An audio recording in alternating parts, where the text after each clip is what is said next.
আমাদের বর্তমান প্রায়োরিটি হচ্ছে আমরা আমন অলরেডি আমাদের দেশের খাদ্য ভাণ্ডার বলে পরিচিত দেশের উত্তরাঞ্চলে আমন ধান কাটা শুরু হয়েছে এবং আমরা এগ্রিকালচার ডিপার্টমেন্ট মিনিস্ট্রি সোর্সের থেকেও জেনেছি গতকালকে ওই কৃষি মন্ত্রণালয়ের সচিব মহোদয়ের সাথে আমার দীর্ঘ আলোচনা হয়েছে।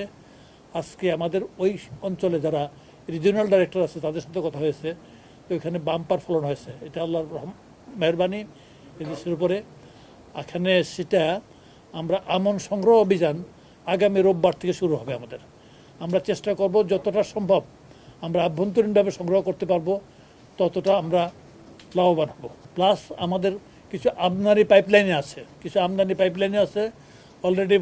এখানে আপনার সেই আমদানিগুলির জন্য এলসি খোলা হয়েছে বোধহয় সম্ভবত 1.5 লাখ টন চাল গম মিলে, তাই না? 1.5 লাখ টনের জন্য এলসি খোলা হয়েছে এবং গত এক সপ্তাহ পর্যন্ত আপনারা নিশ্চিত দেখেছেন, গত এক সপ্তাহ পর্যন্ত অন্ততপক্ষে চালের দাম যেটুকু বেড়েছিল আপাতত আল্লাহর রহমতে স্থিতিশীল হয়ে গেছে, আর বাড়ছে না। আমি আশা করছি সহসাই নতুন আমন ধানটা মার্কেটে আসা শুরু করলে একটু কমতেও শুরু করবে। তো কমার ব্যাপারে আপনাদের প্রত্যাশাটা কিন্তু একটা জায়গায় থাকা উচিত। কৃষক যাতে ফেয়ার প্রাইস পায় ওইদিকেও কিন্তু সরকারের নজর রাখতে হবে।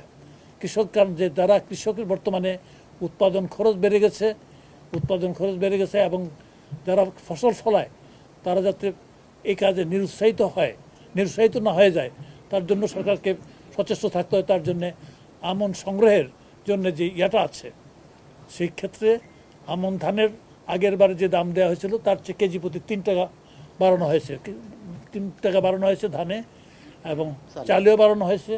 তো সেই ক্ষেত্রে আমরা আশা করছি যে আমরা একটা রিজনেবল পরিমাণ ধান চাল সংগ্রহ করতে পারবো এই আমন মৌসুমে।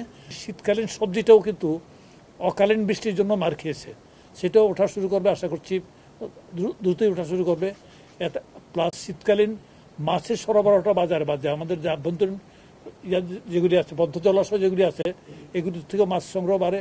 এতে করতে যে আমাদের ধরেন আপনার ওই মুরগির উপরে বা ডিমের উপর চাপটা কমবে, সবগুলির দাম কিছু পরিমাণে কমবে বলে আমার মনে হচ্ছে।